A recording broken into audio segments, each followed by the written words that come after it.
El viento lloraba como una mujer dejada sola demasiado tiempo, arrastrando su pena por las llanuras en largos y solitarios gemidos. La lluvia azotaba el techo de la granja con una furia constante, empapando la madera hasta los huesos. Dentro, el aire era denso y espeso, iluminado solo por una única lámpara de aceite que parpadeaba con cada ráfaga a través del cristal agrietado de la ventana. La respiración de Alan me llegaba aguda, superficial, apretada entre los dientes como algo sagrado que se negaba a soltar. Yacía en un colchón relleno de paja, empapada en sudor, con las rodillas levantadas y las palmas presionadas con fuerza contra las sábanas. El parto había comenzado antes del amanecer, y ahora el cielo afuera era negro como la brea, nubes tragándose la luz de la luna por completo. Cada contracción la doblaba hacia adentro como un árbol inclinándose ante la tormenta, y cada grito se amortiguaba en su propio hombro para que el resto de la casa no lo oyera. Pero era inútil. Estaban escuchando. En la sombra cerca del hogar, la partera se movía como una sombra ella misma, callada, de manos cortas, desgastada por años y docenas de partos. Su nombre era Ruth, aunque Ellen solo la había oído llamar por los suegros como la mujer de color. Como una herramienta en lugar de una persona. Pero las manos de Ruth eran cálidas y su voz baja y amable. Murmuraba ánimos mientras trabajaba, el ceño fruncido por la preocupación. Casi ahí, cariño. Solo aguanta ahora. Ellen apretaba los dientes hasta que la mandíbula le temblaba. Su cuerpo dolía de maneras que no sabía que podía doler. Pero ese dolor, puro y consumidor, no era nada comparado con el más profundo que pulsaba debajo. El dolor de saber que nadie en esa casa quería que sobreviviera a ese parto. Nadie quería a esos niños. No a menos que salieran con hombros anchos y la promesa de un futuro de hombre. Los había oído susurrar después de la cena una semana atrás, su vientre pesado contra el borde de la mesa. La suegra, la señora Howell, lo había dicho claro. Si da a luz niñas otra vez, hemos terminado de mantenerla. No la tomamos para alimentar mendigos. El marido, su marido, había estado ausente casi un mes, arrojado de su caballo durante una caza. Ellen había llorado esa noche, no por él exactamente, sino por la forma fría en que su familia dobló el duelo, como sábanas sucias destinadas a quemarse. No lo habían enterrado con ternura. Lo habían enterrado con amargura porque los había dejado sin un hijo. Su cuerpo tembló con un último empujón. El dolor le desgarró la espina dorsal y algo antiguo y crudo escapó de su garganta. Luego, de repente, alivio. Un llanto partió la habitación, agudo y hambriento, seguido de otro. Señor, ten piedad, susurró Ruth. Gemelos. Dos cuerpecitos pequeños, resbaladizos y rojos de vida. Ruth los limpió rápidamente, murmurando sobre sus diminutos miembros como una sacerdotisa ungiendo bendiciones. Son niñas, dijo con un peso detrás de las palabras. La respiración de Ellen se cortó.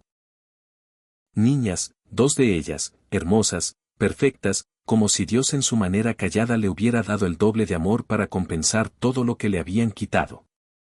Alcanzó, lágrimas calientes contra sus mejillas. Ruth le colocó un bebé en cada brazo.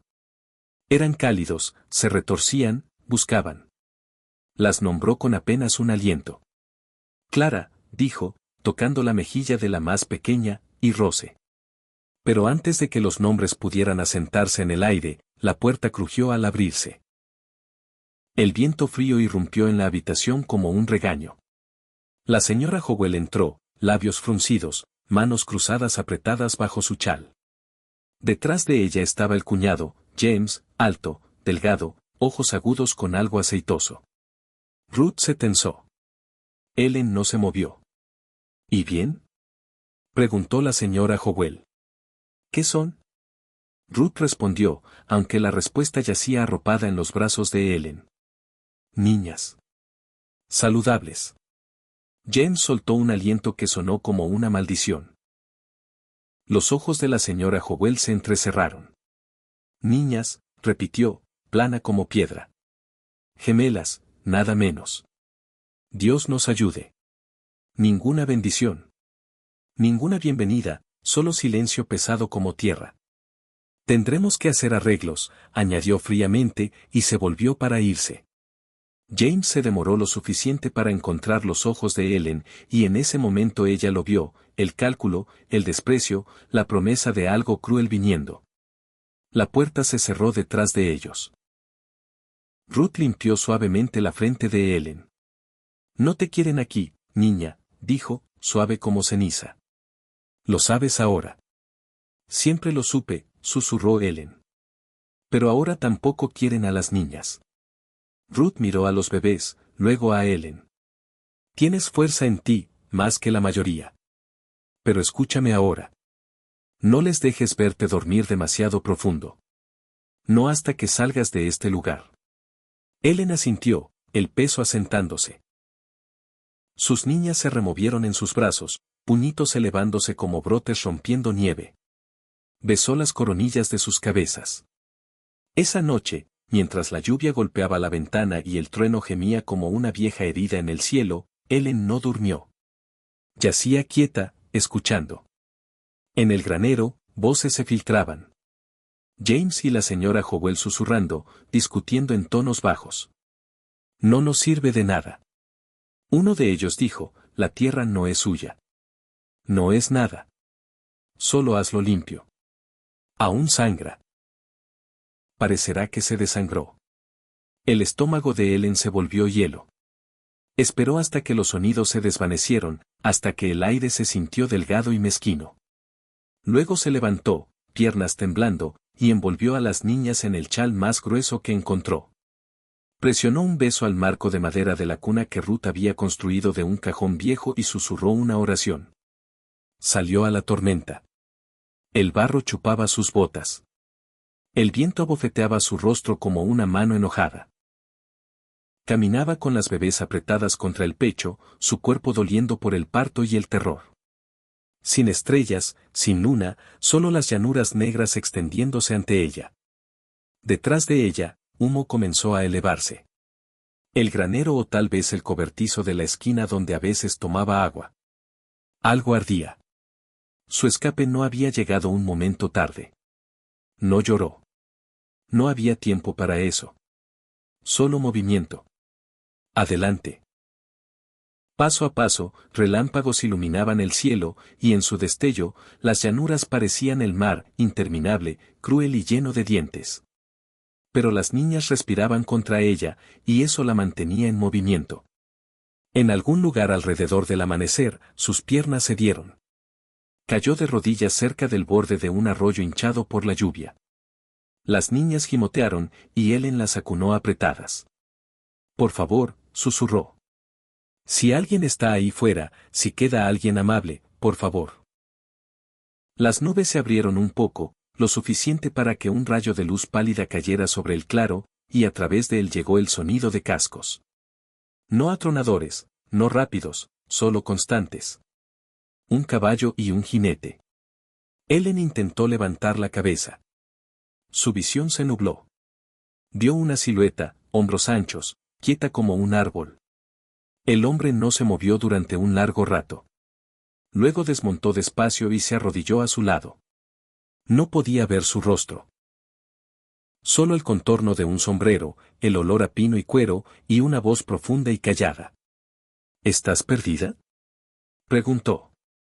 Ella intentó responder, pero solo salió un sollozo. Él tocó el borde de la manta que arropaba a las niñas. Una de ellas extendió una mano en sueños, curvando deditos diminutos hacia él. Vaya, dijo suavemente, casi para sí mismo. ¿No estáis solo aferrándoos a la vida? Los levantó a todos, a ella y a las niñas, en sus brazos, fuerte pero cuidadoso. Ella presionó su rostro contra su pecho, contra el latido de su corazón, y dejó que la oscuridad la tomara. Control 12, el viento que pasó sobre la pradera esa mañana no cantaba, susurraba bajo y solitario, como si llorara algo medio recordado. Boaz Franklin estaba sentado a la larga mesa construida por las manos de su padre, mirando las dos tazas que había colocado una al lado de la otra. Una era la suya, medio llena de café amargo. La otra, delicada con borde azul, elegida con cuidado callado, permanecía intacta. Ya no salía vapor de ella. No se había atrevido a verter nada dentro. Afuera, la nieve aún no se había derretido. Se aferraba a los postes de la cerca y sombreaba el granero como un recuerdo que se negaba a soltarse. Había limpiado el porche 2 veces esa mañana, aunque nadie había pasado. Ni siquiera los cuervos venían mucho por allí ya. El camino que serpenteaba hacia el pueblo era una vena seca, y Boaz había dejado de esperar nada de él. Pero hoy estaba vestido, afeitado. Había lustrado sus botas la noche anterior y abotonado su camisa más tiesa. El abrigo colgaba junto a la puerta. Había flores amarillas y desgarbadas metidas en una botella de vidrio al lado de las tazas.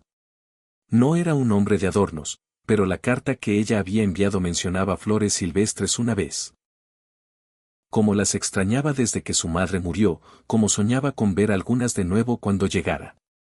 Así que había encontrado lo poco que pudo en la zanja congelada y las había puesto allí.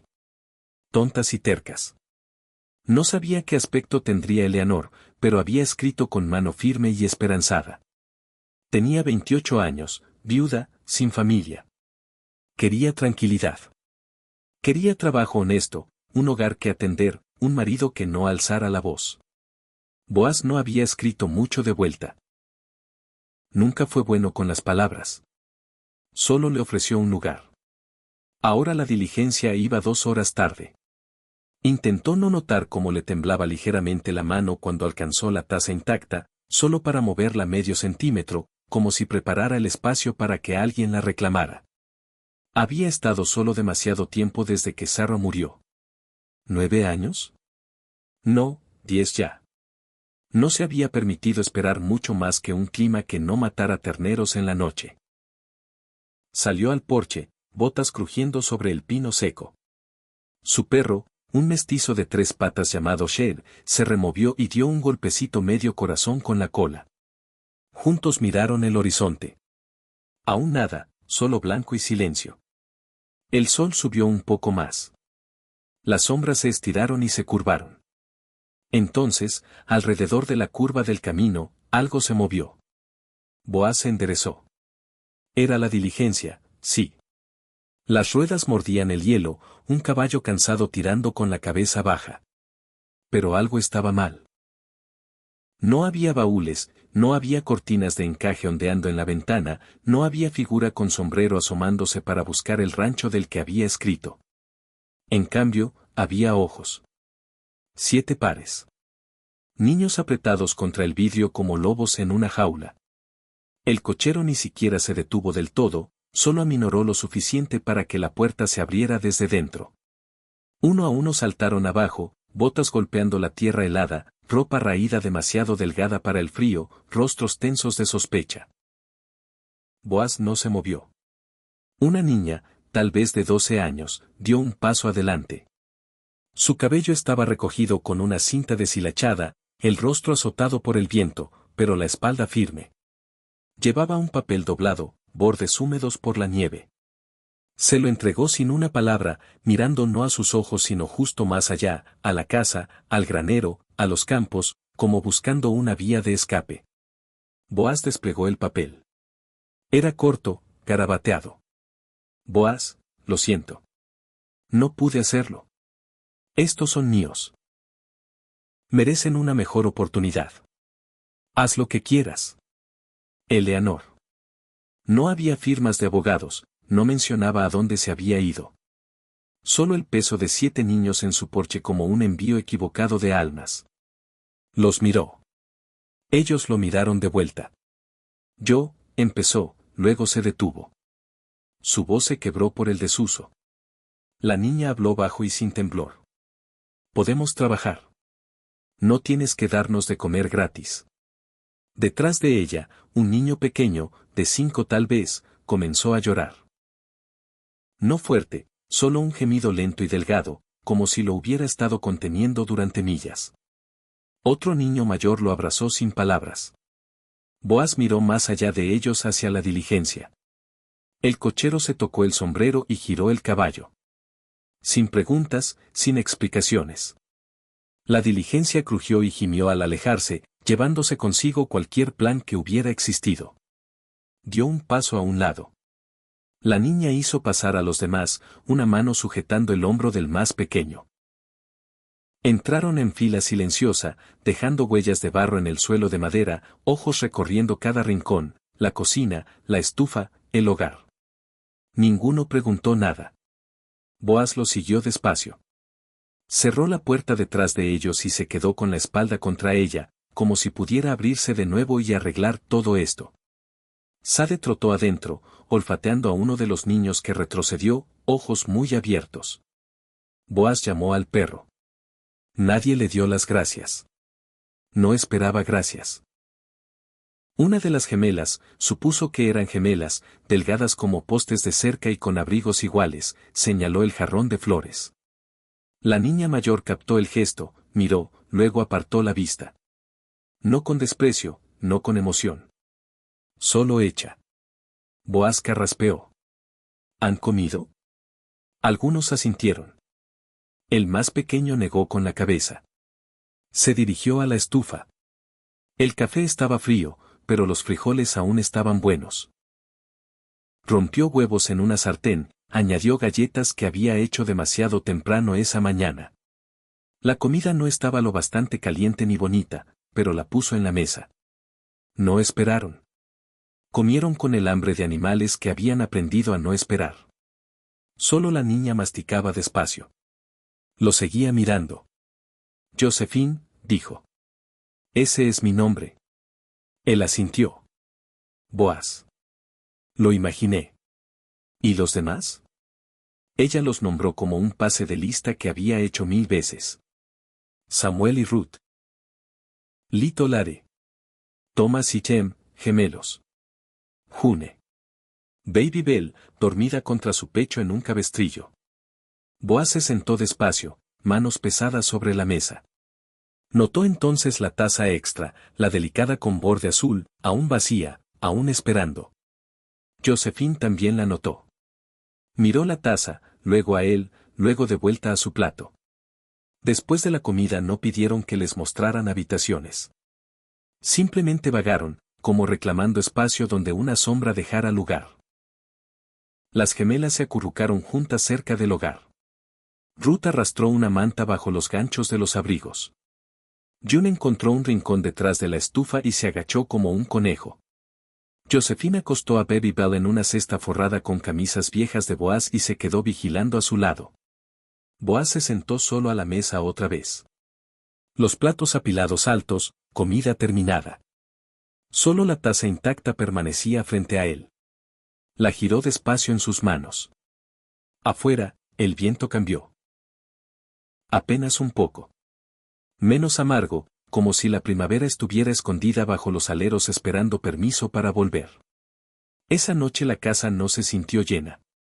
Se sintió hueca de una manera nueva, como una iglesia después de que se encienden las velas pero antes de que alguien cante. Boaz se quedó junto a la ventana mirando la luna subir plateada sobre el pasto congelado. Detrás de él, un ronquido suave, un roce, un murmullo infantil en sueños. No durmió en su cama. Solo se sentó junto al hogar, botas puestas, brazos cruzados, escuchando el sonido de respiraciones que no eran las suyas. Algo había comenzado. No sabía qué era ni si estaba destinado a ello, pero cuando el amanecer tocó el borde del horizonte mordido por la escarcha, no se movió a poner 2 tazas. Simplemente sirvió 7 y las dejó enfriar despacio en la estufa. Las mañanas llegaron más frías ahora, aunque el calendario susurraba de primavera. Boaz se levantaba más temprano de lo usual, no porque tuviera más que hacer, sino porque la casa ya no se sentía solo suya. El silencio que una vez había sido un bálsamo ahora colgaba inquieto. Los niños se removían antes de que el gallo cantara, sus cuerpos entrenados para esperar trabajo o advertencia. No pedían permiso, simplemente actuaban como si toda una vida de hambre hubiera escrito sus propios mandamientos sobre sus costillas. Boaz los observaba desde el umbral de la cocina esa primera semana. Josephine tomó el mando sin orgullo ni pregunta. Pelaba papas sin desperdiciar una astilla, fregaba ropa con nudillos enrojecidos, mantenía a los más pequeños cerca como una sombra. Su voz rara vez se alzaba, pero escuchaban. Cuando June preguntó una vez, apenas en un susurro, Si se quedarían mucho tiempo, Josephine solo respondió, ya veremos. Esa respuesta no tenía amargura, solo la resignación de una niña que había crecido más allá de los sueños. Boaz no los presionó. Les dio espacio, como un hombre le daría espacio a algo salvaje y medio hambriento. Un movimiento repentino los ahuyentaría. Pero aún así prestaba atención. Tim y Thomas, los gemelos, gravitaran hacia el granero. Lo imitaban cuando palearaba heno, lo seguían a distancia cautelosa cuando llevaba agua al bebedero. Aún no le hablaban, pero había atrapado a uno sonriendo una vez, viendo a una gallina aletear torpemente desde un barril. Ruth parecía pertenecer al porche, sentada con un parche de costura sobre las rodillas. No cosía bien, pero cosía con terquedad, entrecerrando los ojos como una anciana. Ari se mantenía para sí, arrastrando un balde de hojalata a todas partes, recolectando piedras, bellotas, cualquier cosa brillante o extraña. June lo seguía como una sombra, llevando una muñeca de trapo a la que le faltaba un brazo. Ninguno decía mucho, pero su silencio no estaba vacío, estaba custodiado. Boaz intentaba. Hizo gachas demasiado espesas el primer día, frijoles quemados el segundo. No se quejaron. Se lo comieron todo, los mayores guardando bocados para los menores. Cuando intentó poner azúcar para su pan de maíz, ninguno lo tocó. Se quedó allí días, intacto, un montículo de dulzura que parecía demasiado como bondad. Una mañana encontró la cocina barrida y sus botas limpias junto a la puerta. Sin nota, sin reconocimiento. Solo manos pequeñas haciendo lo que les habían enseñado, pagar con acción, no con gratitud. Josephine era la única que lo miraba a los ojos. No a menudo, pero cuando lo hacía era con una pregunta que él aún no podía responder. Algo como, ¿nos vas a conservar o vas a retroceder como los demás? Quería decirle que no sabía qué estaba haciendo, que era un hombre que una vez olvidó su propio cumpleaños, que no había oído la risa de un niño en una década. Pero no dijo nada. En cambio, se encontró revisando la despensa el doble de veces, arreglando el escalón suelto del porche, dejando huevos extras junto a sus platos. Los niños aún no reían, no de verdad. Pero una vez, mientras alimentaba a las gallinas, Boaz oyó un ruido extraño. Se volvió. June reía bajito, viendo cómo una gallina robaba una cinta del cesto de Ruth. Ruth parecía horrorizada. June sonrió, luego, como si se diera cuenta de que había dejado escapar algo, apretó la boca y se alejó. Esa noche Boaz sacó un rompecabezas del viejo baúl junto al hogar. Le faltaban piezas, el polvo se aferraba a las esquinas. Lo colocó en el suelo y lo dejó allí. No dijo nada. Al día siguiente por la tarde 3 piezas estaban encajadas. Al tercer día, la mitad estaba armada. Entonces llegó la nieve otra vez. Una tormenta tardía, aguda y pesada, cubriendo el mundo en silencio. Los niños la vieron caer desde las ventanas, su aliento empañando el vidrio.